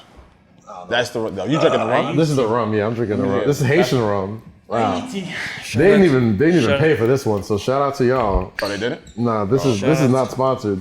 None of this is sponsored. I'm not gonna say it, but No, but you know what? This is all the incentive you need to be sponsors, guys. Exactly, Thank you, sir. Exactly. We're gonna thank you for this generic cola product. generic cola. Nigga, it's the biggest brand in the world. No, we don't know. We don't. They didn't pay us yet, so there's just No, my fault. there's a generic cola product So until that day comes. damn it. Can we toast to having Draymond Green on TNT halftime? fucking idiot. Cheers, Cheers. bro. Cheers, bro. Draymond, what's your damn problem, Draymond? Why would you tamper like that? Yo. On national television, he needs to leave that team. He needs to get out of feet. Nigga, shut up. It's worth 50 grand though. Honestly, It's- I love how much this bubble and like the pandemic has exposed just how stupid so much shit we do is, right? Like, in a weird way, the pandemic let us know how much we really don't need offices. Like, we can do all this shit from our house. Like, we don't need this shit, right? Well, certain people. Certain things. Certain right? things. Same thing with a guy like Draymond Green being on the NBA on TNT panel, right? Like, it's really exposed just like, okay, well, we want this guy because, he's not doing anything right now, but like he's super, he's he's a great soundbite, and him and Charles Barkley got beef, and like it's the entry level points of why they have him there all line up. But it's really the pandemic has really exposed how stupid rules like tampering is, because it's like you want to bring this league back, you want to do all these things, you want to use these players that are big microphones to the world, and Draymond Green doesn't last 3 nights. Wait, did they fire him? He got fined for tampering. No, I'm saying, does that mean he can't come back to the show? No, I'm sure he can. Okay. I'm sure he can, but like obviously, I mean, Draymond Green is a very rich man, and I'm sure $50,000 is nothing to him. Is TNT gonna pay for that? No, because Draymond's not done. No, if I'm sure Draymond Green makes more than everybody on the NBA and TNT staff outside of like Shaq and Charles Barkley. But you just have to know the presence of mind about what that is. Like, we all know what tampering is and what it causes and like what it looks like, especially from an active player. Yeah. So you can't be that oblivious to be like, oh, I just didn't. No, my nigga, like you knew what you were doing, and you did it on live TV, national live TV. And he admitted to it. Like, right, like you know what you were doing. Isn't that tampering? And he's like, if Devin Booker comes to the Warriors, that's the best $50,000 he ever spent. Oh, that's very true. That's like there's not like what's a goon to a goblin, bro? It's like minor league. It's like minor league baseball players doing steroids. Yeah, it's worth it. It's like it's in the long run. If that does unfold, it probably will be the best 50 he's probably ever spent. Listen, what is a goon to a fucking goblin? And I don't think. If I gotta spend $50,000 to let the world know on a national scale, where like everybody's watching the NBA right now, that I'm like, hey, I'm going to spend this $50,000 that I probably would have spent anyway trying to recruit this guy for our team, to say, you need to get out of Phoenix, and we'd love to have you on the Golden State Warriors and be our Kevin Durant, like I did with Kevin Durant when we won 2 championships and went to 3. Take the $50,000. Yeah. You don't think Devin Booker is going to be like, wait, I can go play with Steph and Clay and Dre? And these niggas is healthy?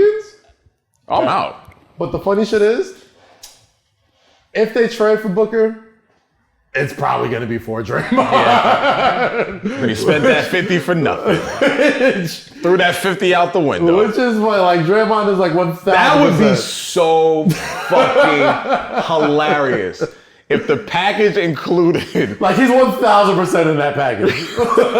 Draymond and, like, a couple draft picks. It's like Draymond and Wiggins. Good looking out. Draymond, thanks for the heads up. Draymond, Wiggins, and some picks get that deal. Thanks for the heads up. Oh, Draymond's gonna feel retarded. The Splash Brothers become like the Splash Triplets. You don't think they could sell the Splash Triplets in a brand new Chase Center? Thanks for everything, Draymond. The 3 Splash That's Cateers. like the 3 best shooters in Do you basketball. like that one? The 3 Splash Cateers. The 3 Splash Cateers. You like that? You like that? We want our royalties. Right, You know what? What's up? You got 3 Splash Cateers. I got 3 goes. Can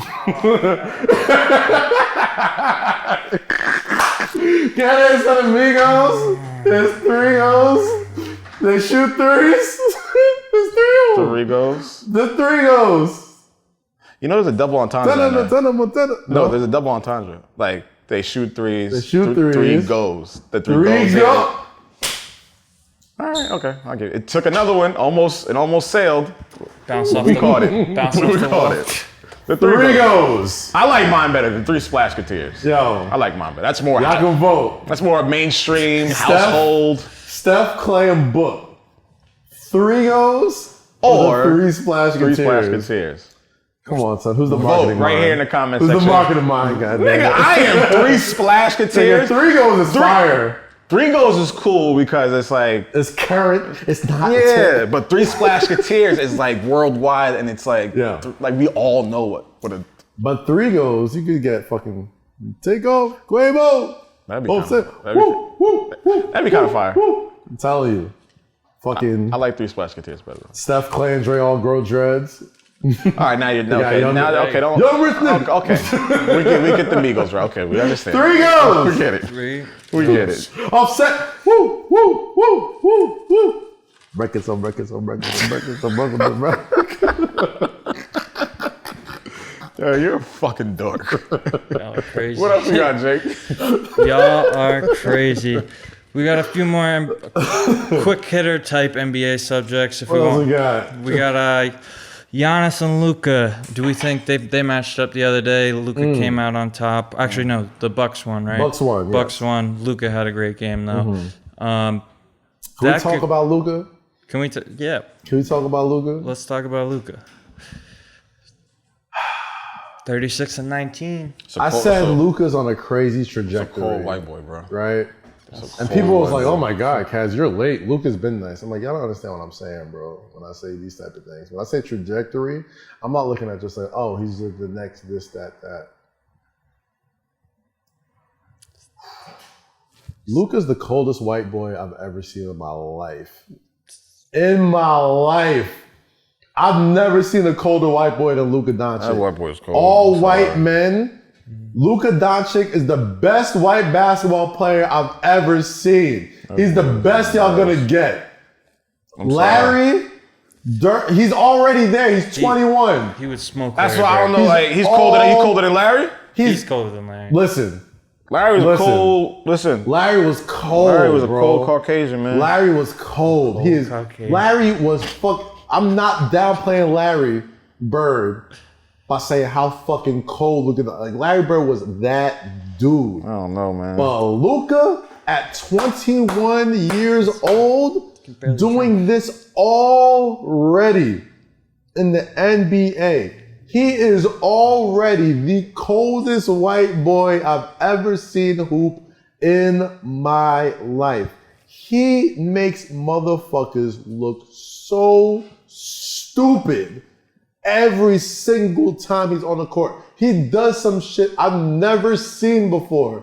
Every single time he plays, he crosses and dimes motherfuckers in extremely slow white boy fashion. That's what I've never seen in my life. But nobody can stop it. I never understood that. He's so like... He doesn't blow you away athletically. No, but it's just like his speed. He's an underrated athlete. He's a good athlete. No, he's a great athlete. He's a great athlete. But his speed for the shit that he does doesn't make sense. Like how slow he is. But it's so fucking beautiful. It's his change of direction, right? Yeah. Like he's so like he gets to a place that he needs to go, but you don't know he needs to go quicker than you think about it. Right. So it's not so much about him being fast. It's about him just knowing where to go quicker than you know where he needs to go. Right. He's polished too.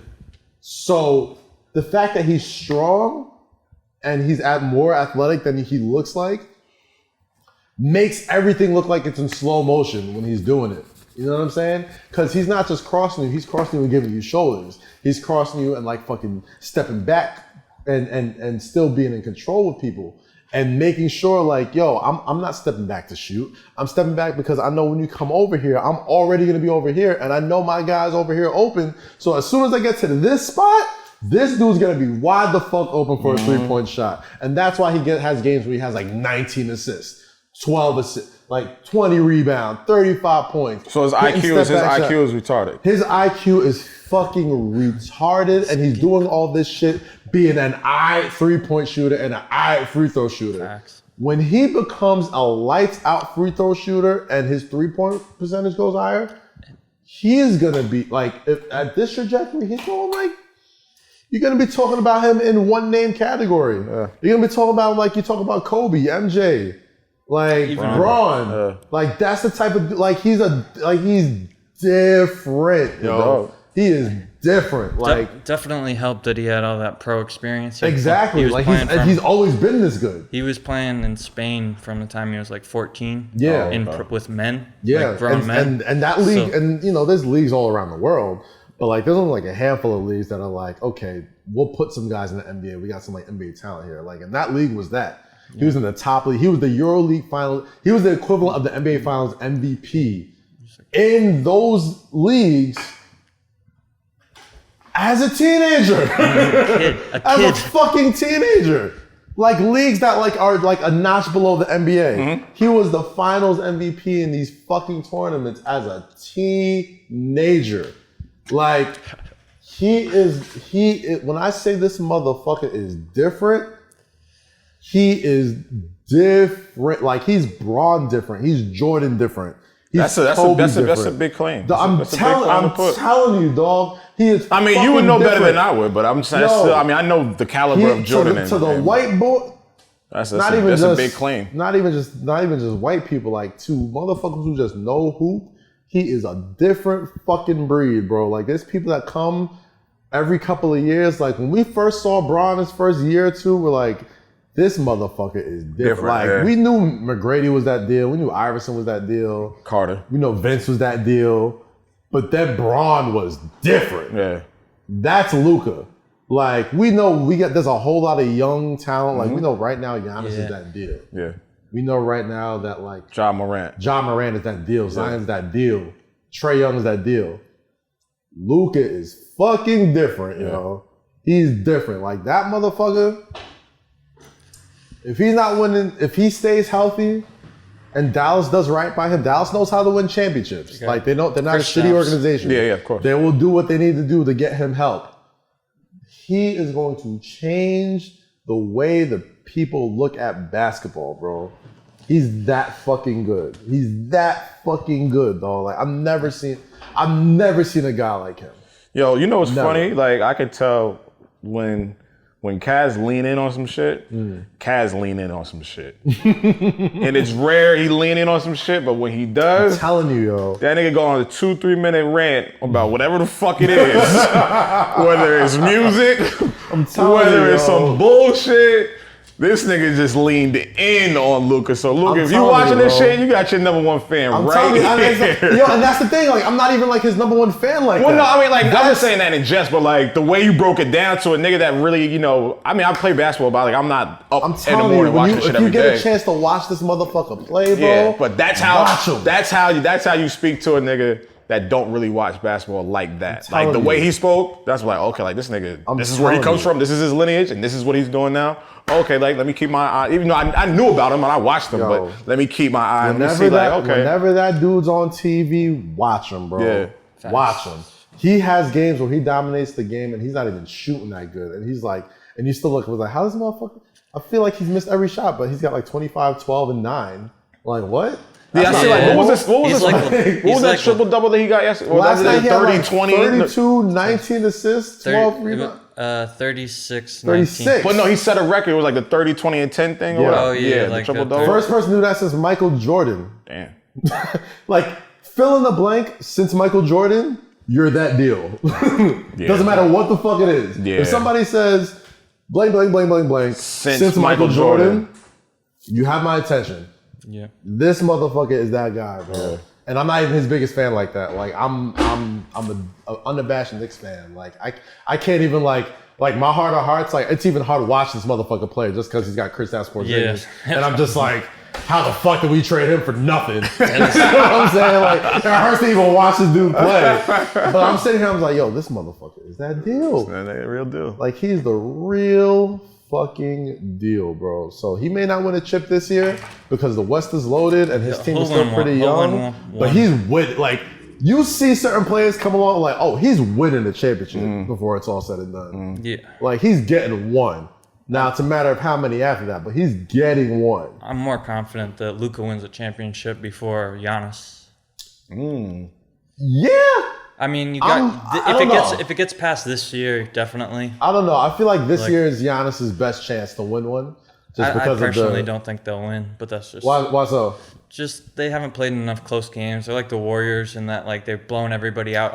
They've blown everybody out all year. Giannis doesn't play the fourth. They never have to like test their fourth quarter chemistry. Yeah. So well, I mean, I seen the game. I forgot who they just played the other day where they were like down 12. It might have been Dallas. But they were like down a lot, and then they just came back and ended up winning by like 15 or some shit. And yeah, like you know what it is? A lot of those games, the reason why like it's hard to go with the Bucks in those games because once everything slows the fuck down, it's all about your primetime player, and that's Giannis. And yeah, we've seen that he can like hit threes now, but like if everything slows down and we need to give him the ball and tell us to do something when everybody knows you're getting the ball and you're going to do something, like, and we have to stop you. There's moments where we don't know if he's ready for that. Or... we haven't seen it. Or It could just be he just fucking demolishes everybody, which is also totally possible. Like he could just become like just a fucking Shaquille O'Neal type of like train, like runaway train, where like this motherfucker just wins series like 4-1, 5-1. Yeah, it's 4-1, 4-0. And their defense is 4-2. Right. You know what I mean? Like that's when you're really thinking that he can be somebody where if he doesn't pull this off, you start looking at like, okay, well, it's because he's not really that much of a clutch player, clutch shooter. It's not that because he hasn't had to be. It's not that I don't think he's clutch. It's that I don't think they've had the experience as a team playing in clutch situations. Like all the chemistry, like you have to go through these certain like ups and downs of Draymond doesn't pass the ball to KD. You know what I mean? Something like that where you figure it out and you have chemistry with these guys on the floor. And this was an issue with the Warriors when they were playing the Cavs, was that like they hadn't played close games. Like the first 6 games, the year the Cavs won, it was like decided by like 20 points or something. And they hadn't played close games all year. And then like it came down to the wire and they couldn't score because they were just playing like iso ball. They just left who they were. I'm not saying that that's definitely going to happen with the Bucks. It just is a concern. It is a concern. Like, I mean, like, you know what? It's one of those things where, like, you know, they got the best record in the league, so they haven't had to play a lot of close games, and you just assume because of the nature of the playoffs that all the games are going to be close. They might not be close. Like they might just steam through people in the playoffs too. Right. I could see that. But if it's close, it gives you a little pause because once the games are close and they slow down and these things kind of start to take on a more slow half-court style of play, you need shooters. And as great as Giannis is, as dominant as he is, he's a much better shooter than he was last year, but he hasn't proven it on that level to be like, okay.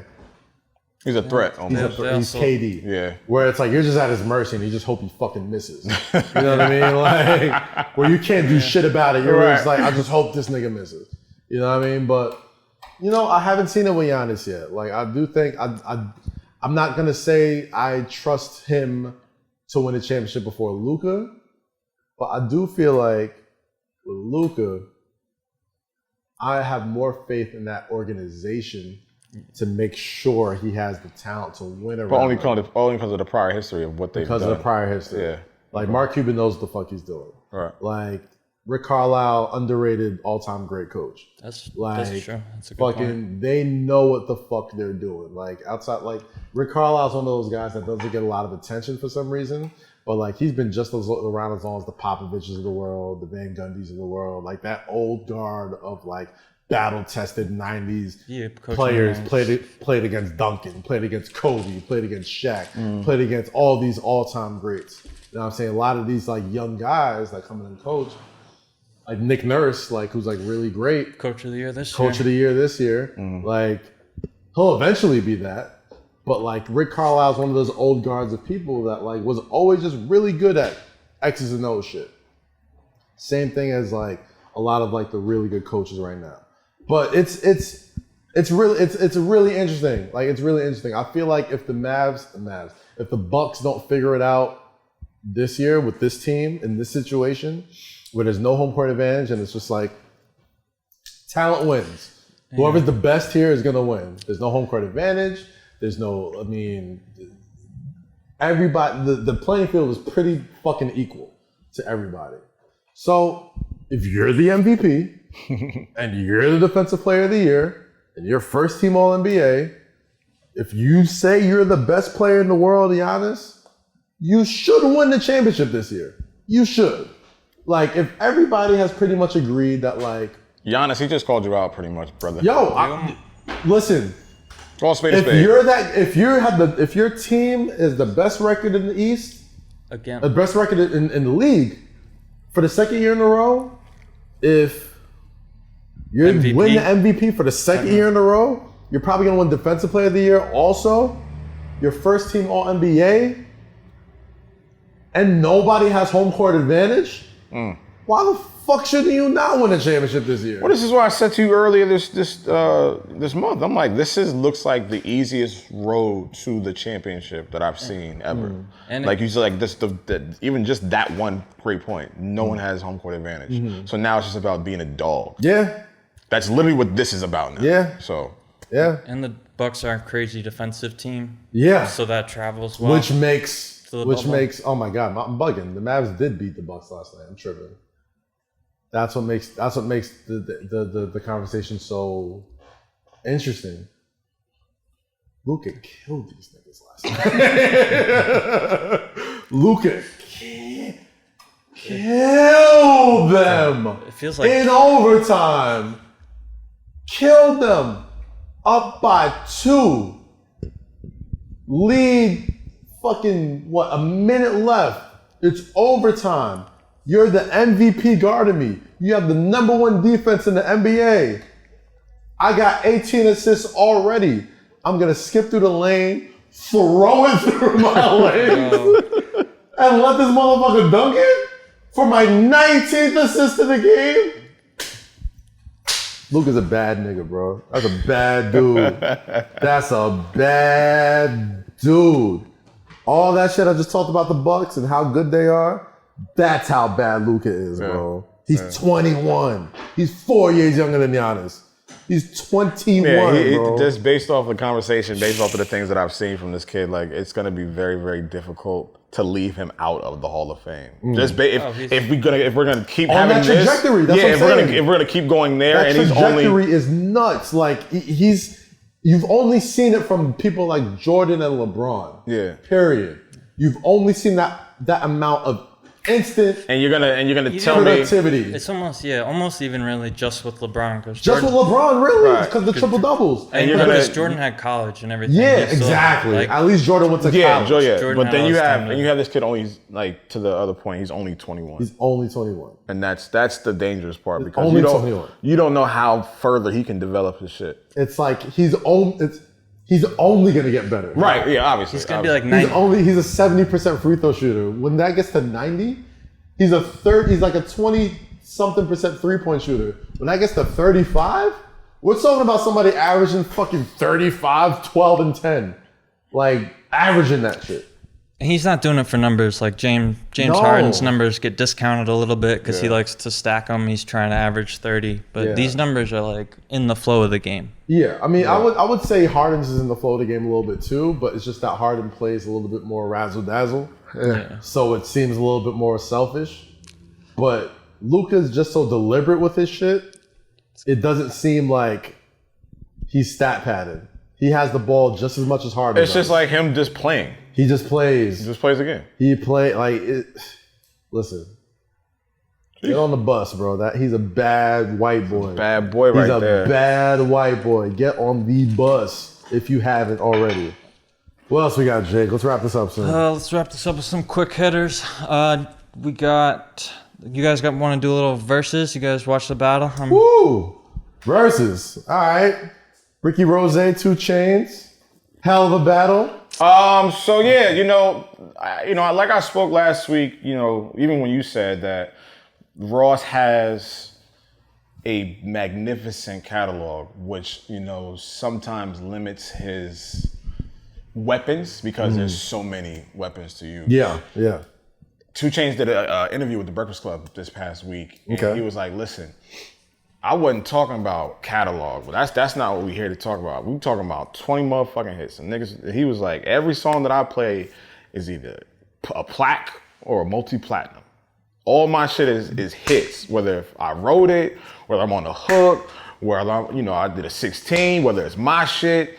And every fucking record this nigga played was legit a hit. Now, the records that Ross was playing, and me and Cam talked about this the other night on Instagram Live. Yeah, those were like not personal, but they were like fan favorites. The ones that made us fall in love with Ross, or made us fall in love with his pen, or, production, aside, it was just a beautiful fucking record.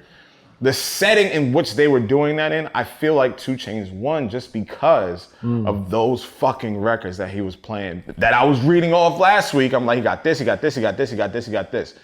Ross just has so much shit that it's like, we appreciate it all. Yeah. And no, there's no discount towards like the hits that he has, but it's like, bro. And there was some shit that Chainz didn't really play that were hits. Yeah. But it's just he like... He really was skimpy on that good music catalog. Like... And I understand the Kanye climate. Yeah, you don't want to lean into that side too much. But the thing is, like, he didn't even play R.I.P. with Jeezy, which was a fucking huge record. You know what I mean? Like, and this is what I was talking about on Twitter.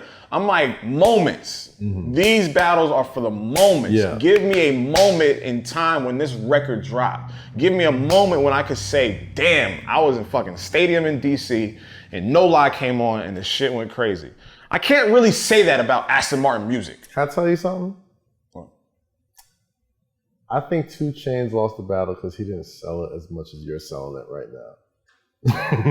I feel like 2 Chainz was way too cool. Like, we understand, and like I said a couple episodes ago, I'll always take somebody's height over somebody's longevity in a versus battle. Yeah. Right? And to me, I feel like 2 Chainz' height was higher than Ross's height. It just hasn't been as long. Right. So Ross could go into like 2005, go into 2017, go into 2012, go into mixtapes, go into albums, go into features, go into all this shit. 2 Chainz had this run from like 2009 to 2011 to like 2014, where he was the undisputed most poppin' nigga in rap. So everything he put out from that time was either a smash, Billboard, fucking club banger, stripper anthem, like anthems, right? I feel like he should have sold it more. I feel like he was too cool at that battle, and I feel like 2 Chainz, for as much of a,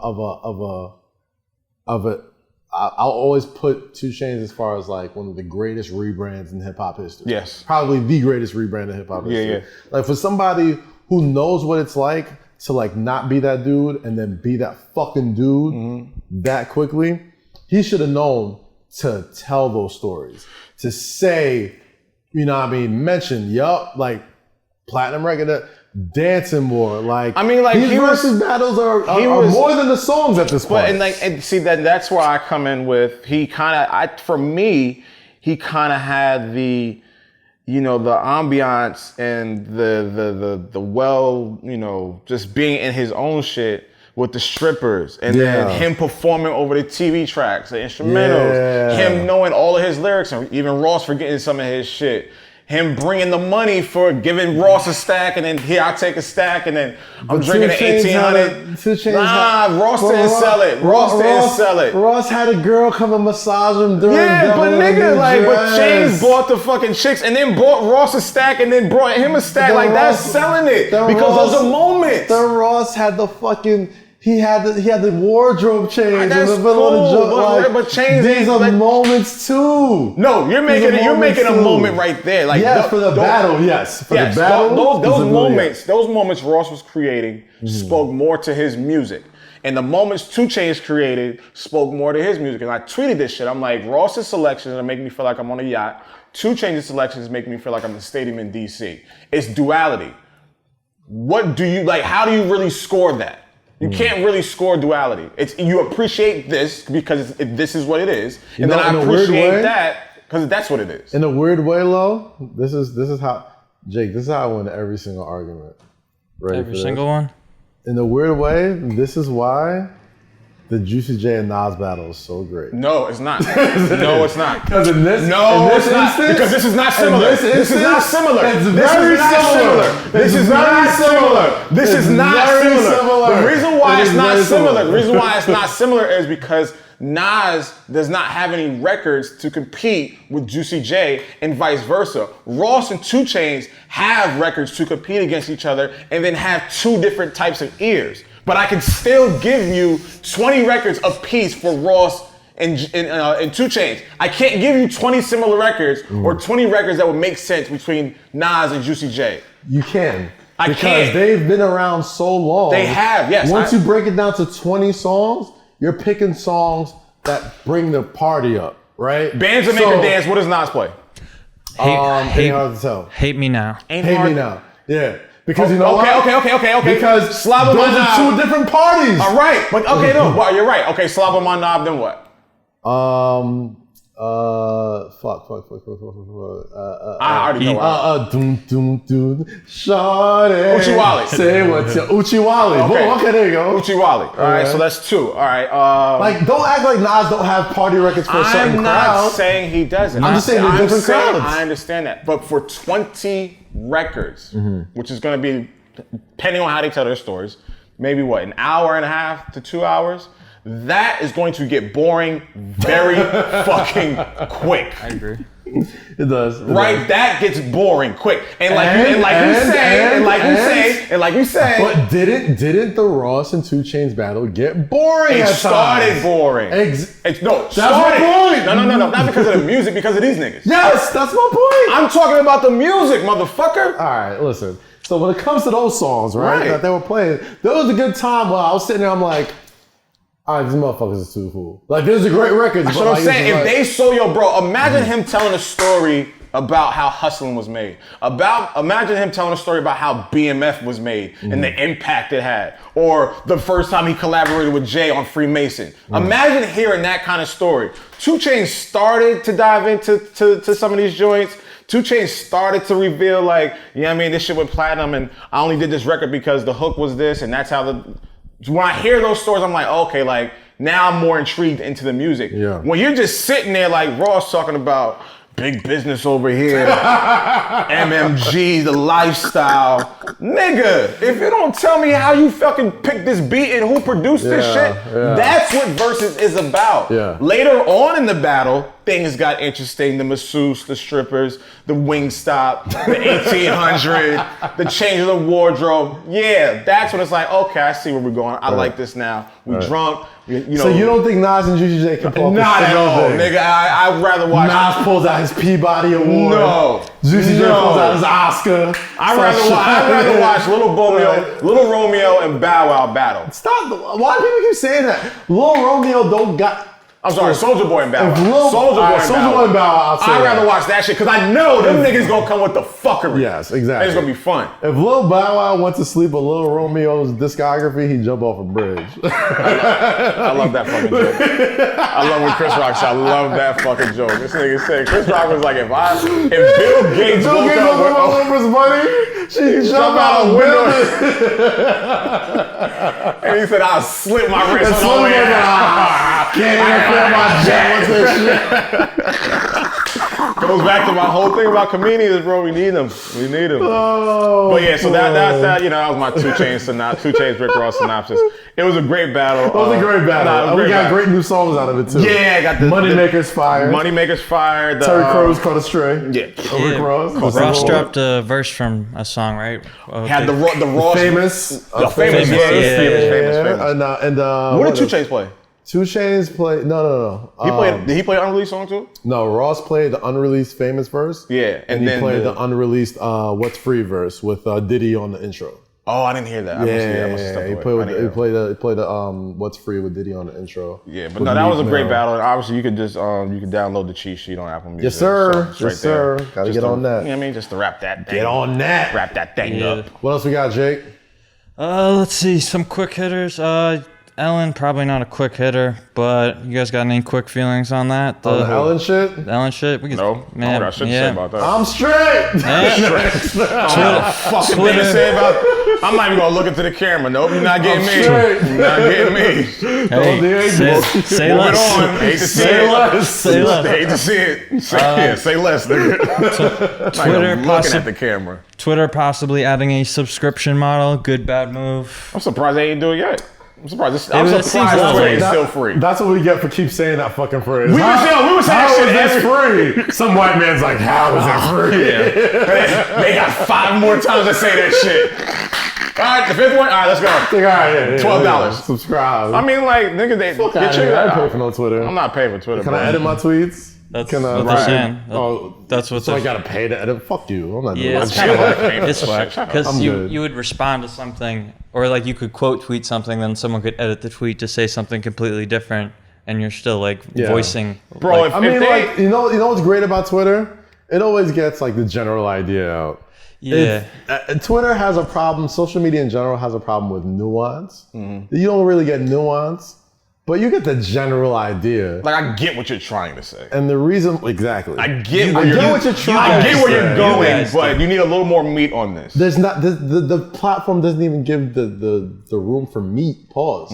Like they just want the fat. You just want the fat. Give me the unhealthy things. Just give me this guy's the worst guy since this guy. Right. That's all they want. And it's like, how could you say this guy was that guy? Yeah. And there's no context. I hate arguing on Twitter. No, I learned my lesson. I hate arguing on Twitter, bro. I can't. I drop my shit and I leave. Yeah. I'm not sitting there. People think I'm gonna sit there and argue with you. I see like mad retweets. Like, I'm not the fuck. Like, bro, I'm not building a thread to prove a point that I already believe.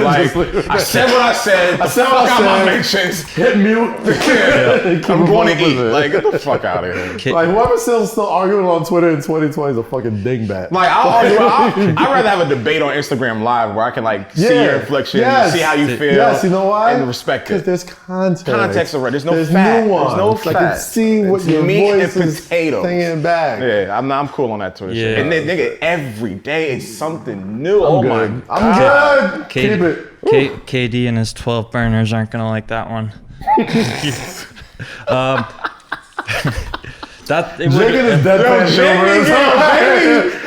week Jay got a new ringer, bro. I'm liking it. Ringer? But we got this is for me personally, happy 61st birthday to Curtis Blow today. Hey, shout out to that friend of the show, Curtis Blow, my guy.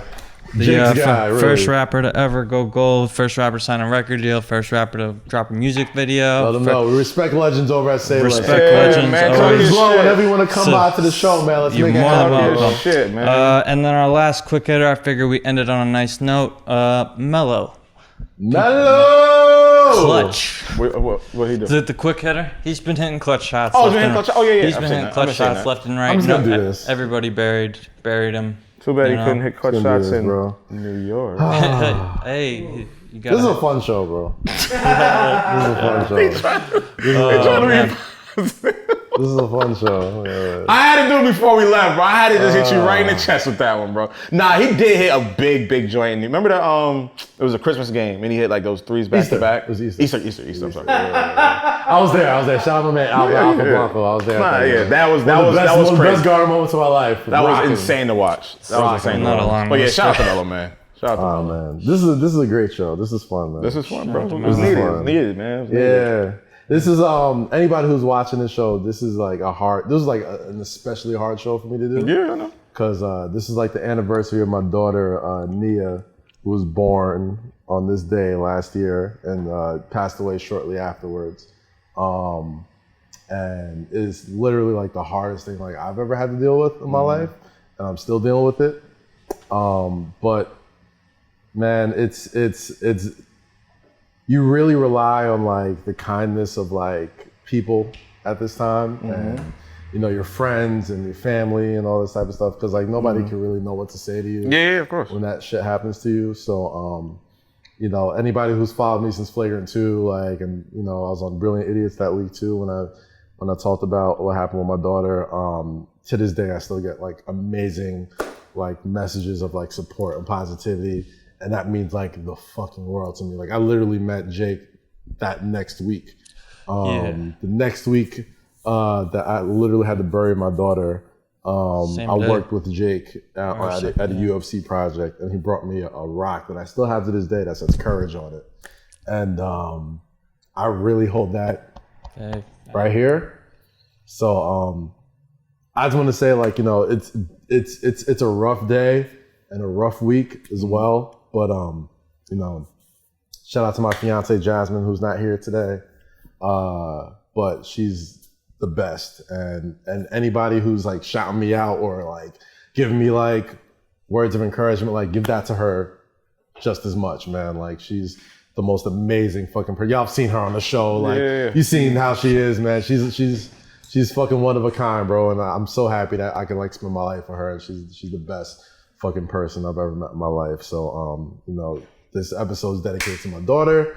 I wouldn't want to do anything else today than this, like kicking with my boys, talking with you, drinking, chilling. So thank you guys Nah, you know what it is. Like I admire the fact that you still got up, you still mustered up the courage, you still, had the light spirit, jokes and just staying focused and, just going through what we got to go through. But at the end of the day, you don't owe us anything. At the end of the day, you don't owe us time, you don't owe us an episode. Like this is not, an easy thing to deal with.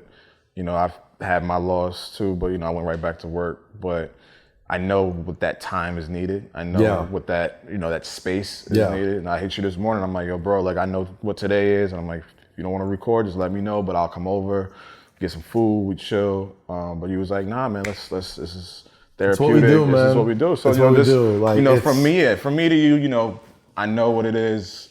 I'm happy that you pulled yourself up because moments like this will drag you the fuck down. It really will. It really will. And you not suppressing that and you opening up, especially to the fans and your families. I mean, shout out to them, man. Like anybody who's followed me since Flagrant and to this show and all that stuff. Like I know you're like a true fucking supporter. So, thank you guys so much. It really, really does like get me up out of bed when I don't feel like getting out of bed. Like there are days where that's like really fucking dark. So, like the kindness of like strangers, the kindness of you, Jake, Eden, like people that I truly got like in my heart. So just know we here, brother.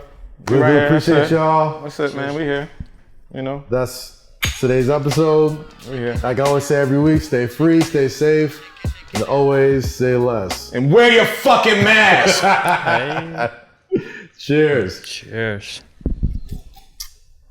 All right. Good? That was a good episode. Hey, man.